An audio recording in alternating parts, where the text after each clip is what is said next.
Pauche de Yumpham Oiba Maru Oiba Paukra update Togzari Kuki militant Singna Sugnuda Amuk Hana Akanba Landa Chatharakre Kuki Kulai Piper Singna Sugnuda Amuk Hana Landaba Horakre Ngasi Ayu Pung Tara Rom Tarakwa Matamda Kuki Singna Churachanpur District Manung Chanba Napet Amadi Lalon Pai Maiki Degi Bom Kapsinduna Landarakibani Hari Hariba Togdok Aduda Kulngapa Kunja Ani Asok Apan Nanki Togdok Asigi Matangda Presna Pangpa Paugi Matung Innadi Soklaba Kunja Ani Adu Kaksingi Jiban Hospital Laikanaram Laba Matungda Siza Hospital refer Tokre Kuki Kulai Piper Sing Aduna Bom Kapsinduna Landarakpa Aduda Kunja Sing Nasu Handuna Nomai Round Kara Kapki Hari Haujik Togdok Tokamda Ahenba Security Force Sing Sanction Kre Hari Makatarakpa Pauda Kuki terrorist Singna Sizinaba drone Sing Kaptanaba Kulai CRPF da Sinarakre Kuki terrorist Singna Maitei Kulda Drone Sizinaduna drone bombing attack Chataratuna Missimina Towan Karpamatung Center na Miyang Changlatuna drone Kaptanaba Kulai CRPF personnel Singda Sinarakre Hari Hiramasigi Matangda Press na Pangba Paugi Matung Inna Dronam CUAS Haiba Indiana Saba drone Kaptanaba Kulai Makalasi Yamna Matik Maya Leba Kulai Amani Hari Handak Manipurdagi Assam Rifles ki battalion ani Loktokani Hariba Asigi Mahut Sinduna Lakpa CRPF ki Kangbuda drone Kaptanaba Kulai Asi Sizinabagi Akang Ahising Yauri Haina Pawasina Makatari Makatarakpa Pauda Kuki terrorist Singna Phamungda Tumduna Leijaba Mioi Ama Makokta Nomaina Kaptuna Hatlamle Sel Amadi Chana Pukre Kuki terrorist Singna Jiribamgi Ningthem Khunauda Leiba Maitei Ahal Ama Masagi Yumgi Phamungda Tumlingaida Makokta Nomaina Namlaga Kaptuna Hatlamle Sel Oina Lupa Lakh Tara Amadi Chana Lik Kol Puduna Chatkre Hari Thagdok Asi Ngasi Nongalamdai Ayuk Pung Mari Makai Rom Tarakpa Duwaida Thokibani Hari Kuki terrorist Singna Minungsi Yaudana Nomaina Kaptuna Hatlamlaba Nupa Adugi Maming Yurembam Kulendra Singh Sahi Humpu Humdoi Kawi Hari Kuki terrorist Singna Laikidraba Kulendra gi Yumda Lakpa Matamda Mahaki Loinabi Amadi Masanupisu Yum Aduda Lai Hari Makoi Anibu Yumdagi Mapal Tholaba Matungda Kulendra na Phamungda Tumlingaida Halamani Hari Thagdok Adu Thokraba Matung Kuki terrorist Sing Aduna Saijang Khul Tamna Chatkibaga Loinana Mafam Aduda Lairiba Khul Ngakpa Singda Nongmai Kapsinduna Landaram Kibani Su Hari Landarakpa Aduda Khul Ngakpa Singi Maikaidagi Su Khud Handuna Nongmai Kapna Ki Hari Khud Thongna Baduda Kuki terrorist Marina Siraga Khul Ngakpa Athawa Amana Laikidabani Loinana Kuki militant Singna Sizinaramba Khulai Marisu Khul Ngakpa Singna Phangba Ngamkhre Hari Makatarakpa Pauda Manipurgi Armed Group Sing Amata Oina Punsinaba Wakalon Puthokpiyu Fox Manipurda Leiba Armed Group Sing Amata Oina Punsinduna Thokliba Lan Asi Thengnanaba Anoba Wakalon Sung Puthokpiyu Haina Federation of Civil Society Organization Fox Manipurgi President TS Maniharna Apil Torokli Manipurda Haujik Oirakliba Irang Asiga Mari Lainana Ngasi Kawa Boroi Makhongda MWF ki office da Pangthokkiba Paugi Mifam Amada Wafam Asi Phongdokladuna Maniharna Makhatana Hai Tha Khara Lan Lepluraba Matungda Kuki terrorist Singna drone Amadi long range missile Sizinaduna Maitei Miyamgi Mathakta Nongna Landarakle Masina Maram Oiraga Koktruk Amadi Moirangda Mioi Amamam Thawai Mangkhre Manipurgi Oiragliba Phibam Asina Maram Oiraga Manipurgi Lengaki Security Advisor Amasung Manipur Police ki DGP Makoi Makoigi Phamdagi Loktokadabani Loinana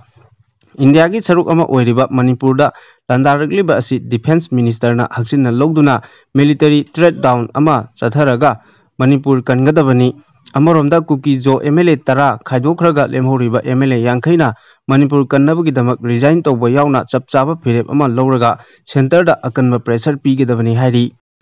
Maka tarakpa pauda mainam abi pirba ki ming sizinaduna sel khairambagi damak makhongda kaptuna warakibani pripak Haukiba May Home Lissingani Kulumdoidagi Lamhentu Henba Mapandagi Changsilakpa Kuki narco terrorist Singna Iramdamgi Apunba Soktambu Tugaina Basilakpa Lalongi Saruk Ama Oina Misam Miyamda Onsinduna ethnic cleansing Amadi Genocide na Chingba Chathaduna Misam Kayagi Punsi Pikamna Kibaga Loinana Yummai Thaba Nongmai Bomna Chingba Kapsinba Anoba facilitate weapon Amadi modern technology Haibadi drone Amadi missile Etekna Singba Chathaduna Ngasi Phauba Lepalaitana Sandarakliba Asidagi Lebak Mayam Kham Thengna Wanaraba Tangkak Asigi Khudongchaba Loduna Nisada Laichuraba Drug Chaba Lamhentu Henba Kanagumba Kharana Lebak Ningba Saduna Ningtam Yawolgi Mingda Maningtamna Misam Miyamdagi Senkhai Thumkhai Tobagi Thabak Kanglai Pakta Pak Chana Chatharakli party की Ming सिजिनदुना हारिबा सेनखाई थुंखाई की थबक असिदा हकथेंगनाना चेनबा मियोय अमा हौकिबा चैचत मंगा था मापल लिसिंग अनि कुनमरी सगोलसेन नुमित की नुंथिल पुंग अहुमदा Imphal waste district की मफम अमदा प्रीपा की स्पेशल टास्क फोर्स ना कुपसेन सेनदुना फारबा मतुंग टास्क फोर्स असिगी कस्टडीदा थमदुना वहंग पहंग चथबदा मफम कयादगी प्रीपा की मिंग सिजिनदुना सेल खैरम की लोइनाना महाक की ngapipham leitraba maralsing adugidamak ngarang chaichat taruk lising ani kunmari irai numit ki nungtil pung ohum makaida Bisnupur district ki manung chanba wangu naran chinglak lamlongda ye thangba mokhongda nongmaina kaptuna warakre hari aina thingkraba lalolup People's Revolutionary Party of Kanglaipak Pripa ki Publicity Officer Department of Publicity and Propaganda Mangal Khumana Kuyek Piduna Thokpa Chirol Amana Phongdorakli Chirol aduna makha taraduna hai Pripak saraga miyamda kihan khanganduna miyambu ukai takpagum takhaiba senkhai thungkhai toromliba miyoi adugi maming mainam abhi singh sahi nifu apokpa m mani gopal sahi humbudra manga apokpa mainam ongbi nalini devi sahi humbudra kwa kaithel thongnawjom lekaini miyamda aki akhang piduna senkhai thungkhai toromliba abhina masana langjaruba maral singh adugi damak ahakpa chairak adumak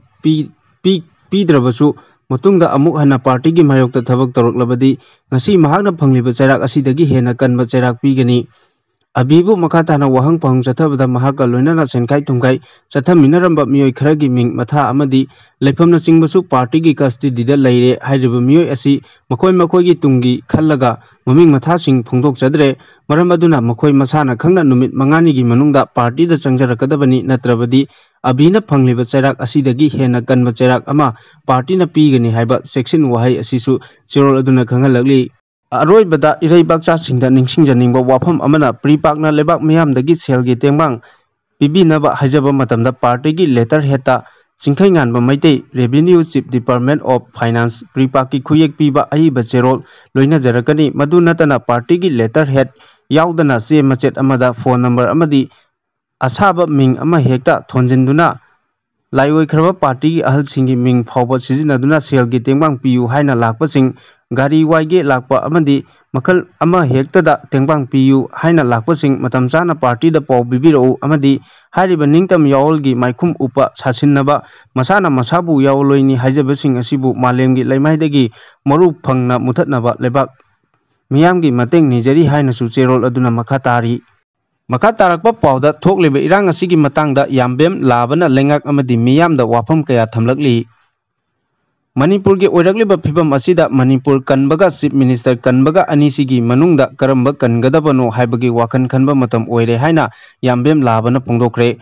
wafam asing asi uripok yambem lekai da leiba good governance party GGP gi president yambem labagi yumda pangthokiba Paumi singa unaba amada phongdokibani mahakna makhatana hai Manipur da matam sangna chatharakliba irang asi chief minister na laksinaba honabagi mahut makhathana leiriba DGP phawbada order amada piba ngamdre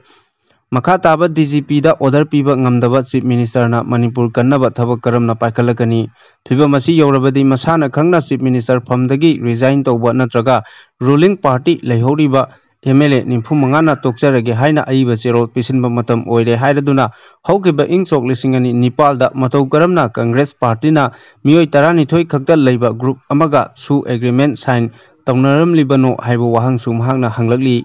makha tarakpa pawda youths of Manipur na central amadi state lengakta thokliba irang asiga mari leinana wafam kaya thamlakli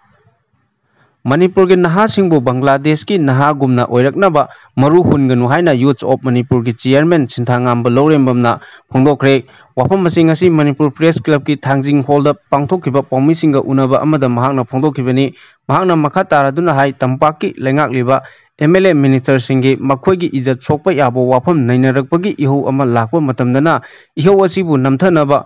ihaudubu lucingliba sing thidoktuna phajin punsinba aduga lebak asibu kainaba siliba Kuki militant singi mathakta karisu tawdana thambada natana central force singna Kuki singda advanced technology khuchukulai amadi bomna singba kaya phongna saba tambibata natana hiram kaya da support tawre haibagi khudam changdamsu lei haiki amadi central force singna maitei sing kanmak ngamloidaba leirabadi mangjongna sengna haibiro natraga foreign hand singdagi maitei singbu ngake hairabadi थौना Fanaa लांथेंग नबियु ngamloi haragana maitai gi khul ngaktuna leijaribi singda khulai sing